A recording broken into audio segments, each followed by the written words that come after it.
Bismillahirrahmanirrahim. Assalamualaikum warahmatullahi wabarakatuh. Salam sejahtera, selamat pagi, salam satu Malaysia. Yang saya hormati Cik Muhammad Akhir, Wakil BC atau Naib Chancellor UUM. Yang saya hormati juga Saudara Azri Nur Fikri, Timbalan Yang di-Pertua, wakil-wakil MPP daripada UUM, UiTM Kedah, Unimap, UniKL Kedah, Kismek. Ada lagi tak? Tu jangan. Seterusnya saudara-saudari yang saya muliakan.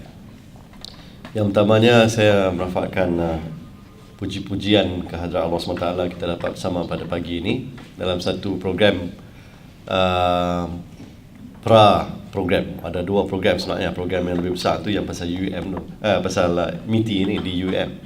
Dan pagi ni kita cuba nak buat secara bersantai, tapi santai-santai pun kadang-kadang tu nampak formal jugalah.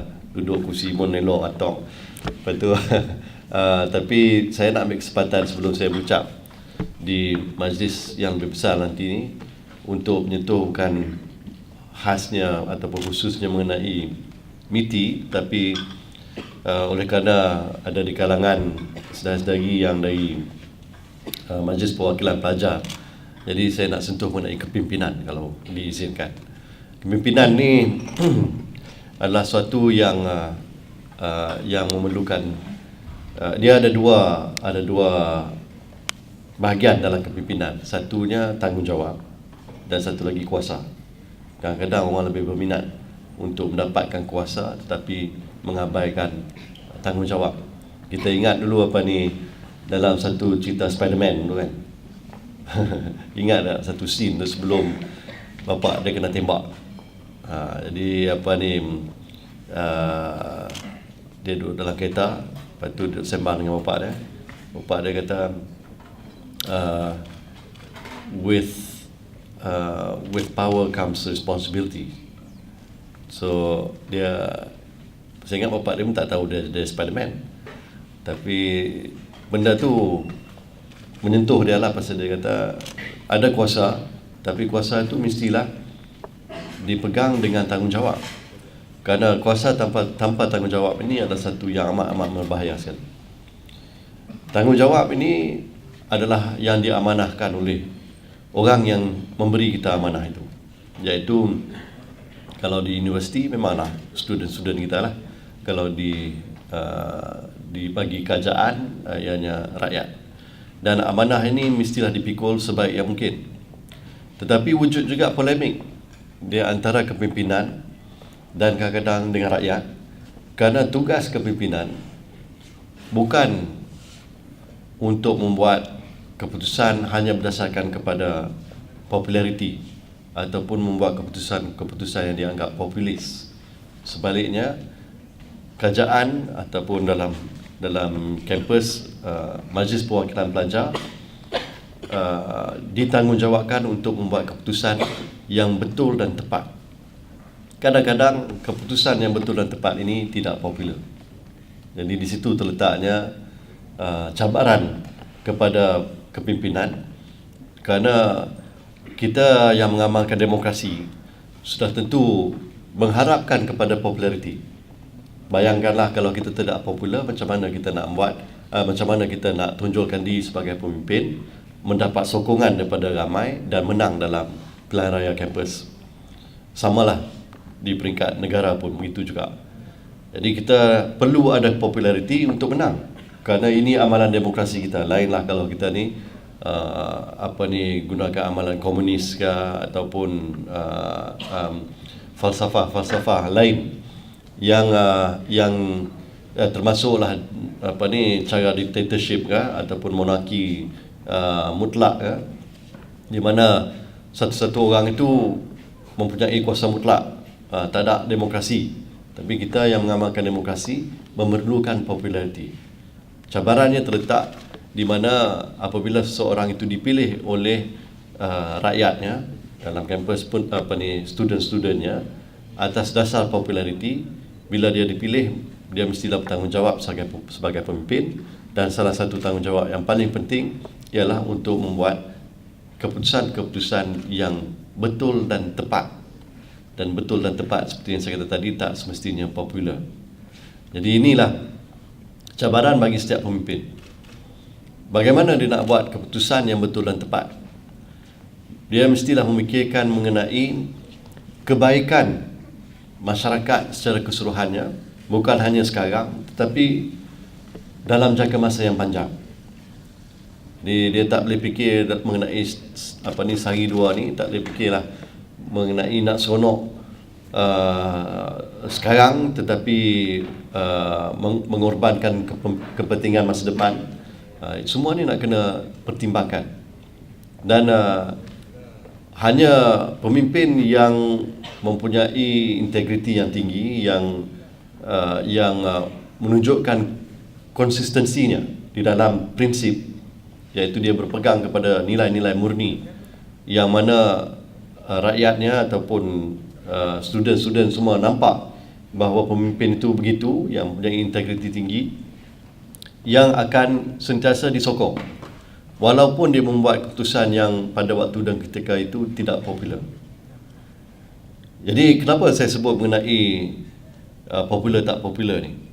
Sebab kadang-kadang sebagai seorang pemimpin, kalau dia dah dibuai oleh rasa seronok dengan kuasa, tetapi dia nak kekalkan kuasa, sebenarnya mudah saja. Kalau dia seronok dengan kuasa, dia tak hiraukan sangat mengenai tanggungjawab. Nak kekalkan kuasa, buat sajalah keputusan-keputusan yang dianggap populis semata-mata, yang tak semestinya betul dan tepat. Dan atas sebab itu, dia akan sentiasa mendapat sokongan, tetapi sebenarnya dia menggadai masa depan kita semua.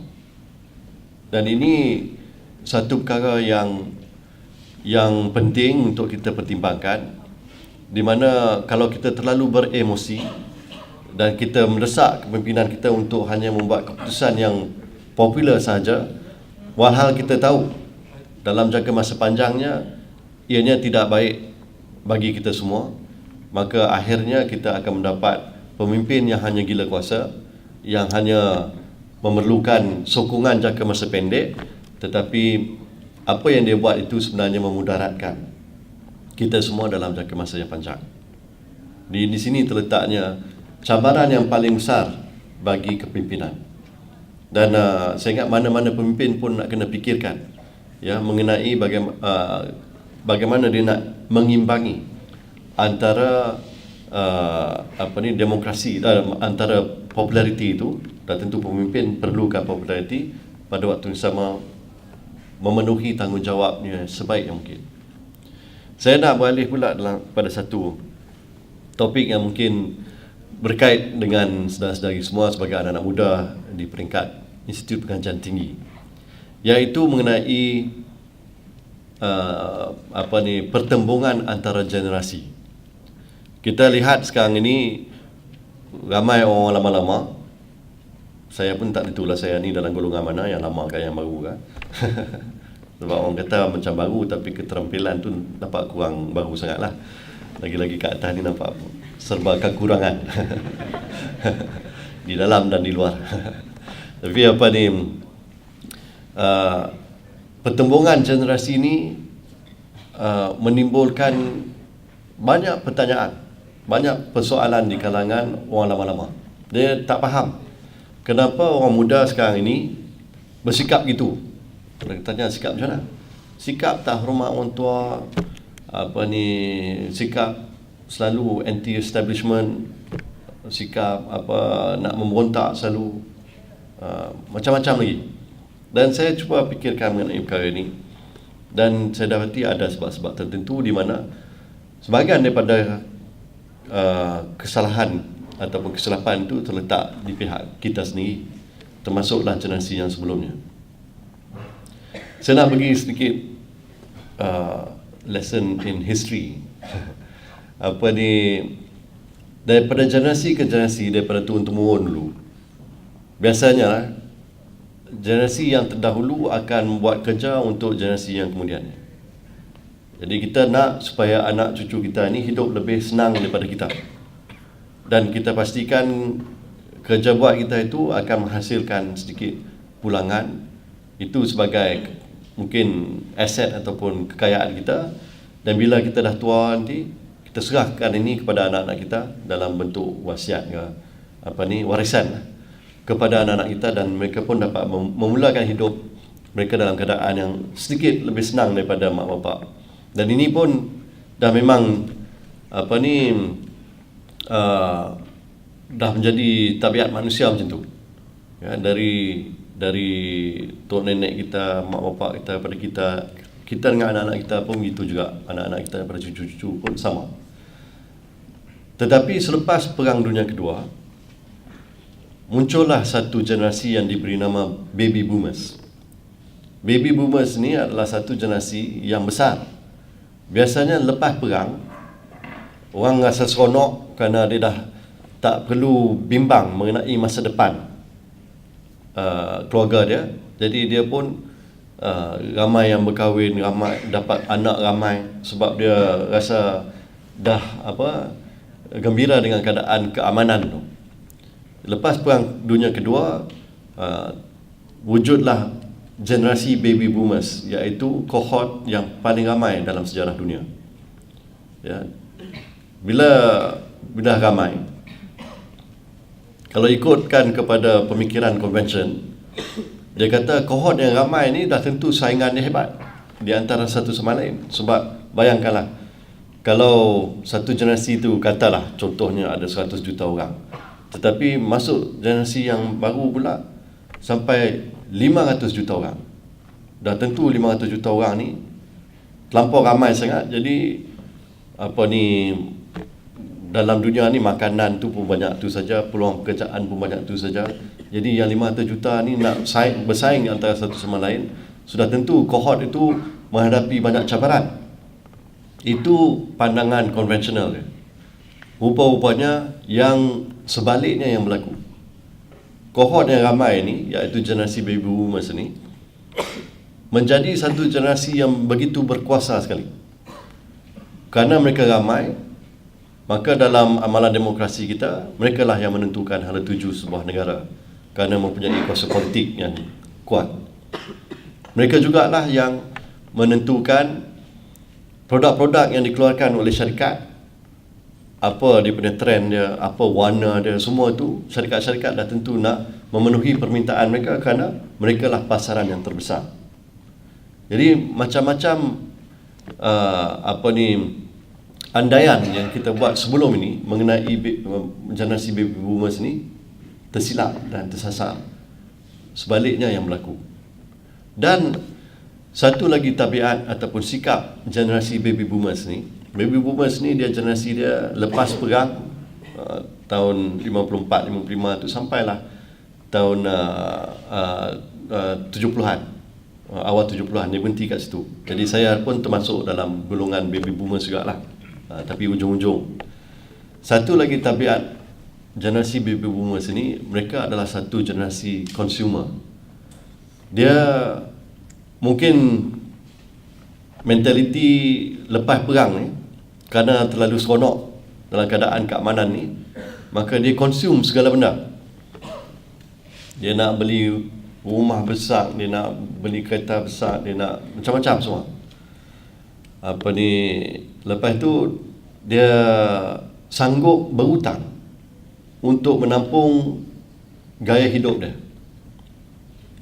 Sehingga kan ini yang mematahkan perjanjian atau kontrak antara generasi ke generasi sebelum ini.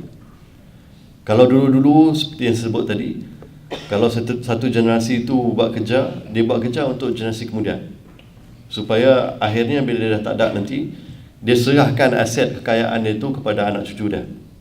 Jadi ada satu kontrak antara generasi yang tak bertulis, tetapi itu pun lah memang dah menjadi naluri manusia. Tetapi generasi baby boomers adalah generasi yang pertama dalam sejarah manusia di dunia ini yang mengingkari perjanjian yang tak tertulis itu. Dia bukan serahnya aset kepada generasi kemudian. Sebaliknya mereka menyerahkan hutang.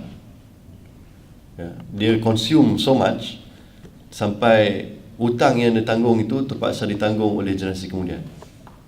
Jadi ini pertama kali yang berlaku dalam sejarah dunia. Ianya bukan maksud saya dalam segi kekayaan ataupun kewangan saja, tetapi juga dalam alam sekitar. Generasi baby boomers sebagai generasi yang banyak consume, dia consume produk-produk yang mencemar alam sekitar. Jadi hutan-hutan terus ditebang cerah, produk-produk yang dibeli, kenderaan-kenderaan yang mengeluarkan asap berkepul-kepul, merosakkan alam sekitar.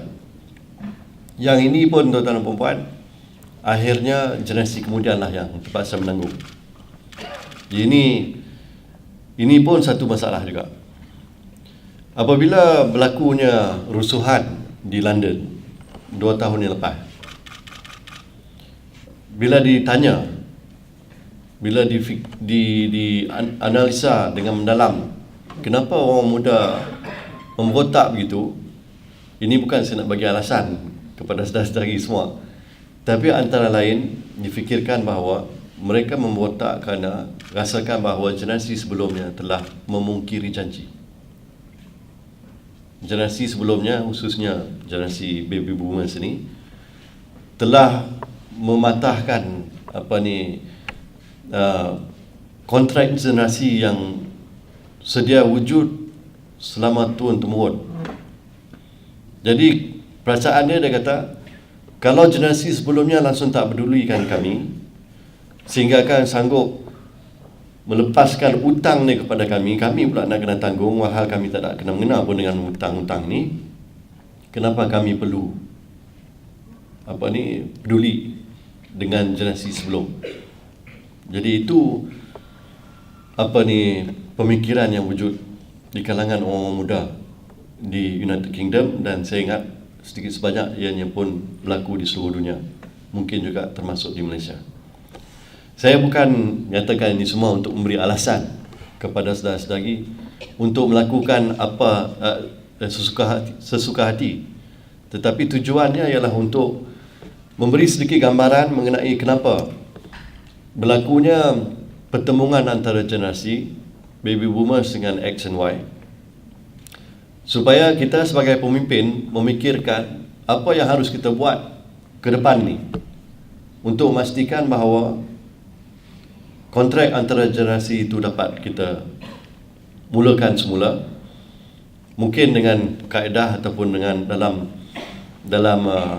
rangka baru yang mempunyai kesan jangka masa panjang untuk mencabit masa depan yang lebih cerah bagi kita semua. Saya yakin dan pasti tidak ada seorang pun di kalangan kita yang mahukan satu dunia yang bergolak, yang berperang. Einstein pernah berkata, dia tak tahu apa manusia akan gunakan dalam perang dunia ketiga, tetapi dia tahu apa yang manusia akan gunakan sebagai senjata dalam perang dunia keempat, iaitu kayu dan batu.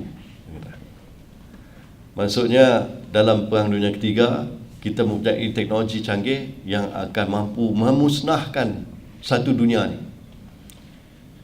Bila dah musnah, kita akan balik ke zaman purba. Maksudnya bila akan berlaku lagi perang dunia keempat, waktu tu kita guna kayu dengan batu saja. Dah hancur lebok. Orang kata. Jadi itu Einstein kata. Terpulang kepada kita sebagai pemimpin di peringkat universiti, Menara Gading, menggunakan ilmu pengetahuan yang kita terima di universiti untuk kebaikan ataupun untuk keburukan. Kerana itu pilihan kita. Kerana setakat bijak saja, tuan-tuan dan puan-puan, belum memadai. Kerana kita kena ingat, orang yang membuat bom atom pun bijak, tetapi dia guna kebijaksanaan, dia menggunakan ilmu pengetahuannya untuk membuat sesuatu yang membinasakan manusia. Dan itu masih berlaku sekarang ini. Manusia berkejar-kejaran untuk membina bom yang paling canggih, yang boleh membunuh paling ramai orang. Adakah itu yang kita nak? Dan tentu tidak. Kita nak menggunakan ilmu pengetahuan yang kita dapat di Menara Gading ini untuk kebaikan. Bukan hanya untuk diri kita, tetapi untuk masyarakat dunia. Di situlah terletaknya tanggungjawab yang begitu berat. Mungkin pada waktu dan ketika ini, kerana saudara-saudari masih muda lagi, banyak lagi nak kena belajar, dirasakan bahawa apalah peranan kami yang kecil ni kononnya di dalam apa yang saya sebutkan tadi ni, mengenai pertumbuhan antara generasi, mengenai masa depan satu dunia ni. Tetapi percayalah, setiap benda yang saudara-saudari lakukan sebenarnya akan mempunyai kesan kalau kita memegang kepada tanggungjawab ni sebaik yang mungkin, dan kita anggap itu satu amanah yang wajib kita pikul, maka lakukanlah yang terbaik. Dan saya menanti-nantikan kehadiran saudara-saudari sebagai pemimpin di dalam negara kita ini, malah kalau boleh di peringkat dunia, kerana tidak ada satu pun yang mustahil bagi kita. Sekiranya kita dah simpan hajat itu dan kita bersatu dalam segala yang kita nak lakukan itu, insya-Allah saya percaya perjuangan saudara-saudari akan mendapat keberkatan, keredaan dan rahmat daripada Allah SWT juga, insya-Allah. Jadi saya ingat setakat itu saja kot saya nak bercakap. Dia sedikit rambang, tak ada plan pun nak bercakap sebenarnya. Saya ingatkan satu ucapan saya lepas ni, hidup fikir-fikir mungkin nak kena cakap mengenai kepimpinan dan cabaran antara generasi yang kita hadapi sekarang ini. Jadi saya ucapkan terima kasih sekali lagi. Assalamualaikum warahmatullahi taala wabarakatuh.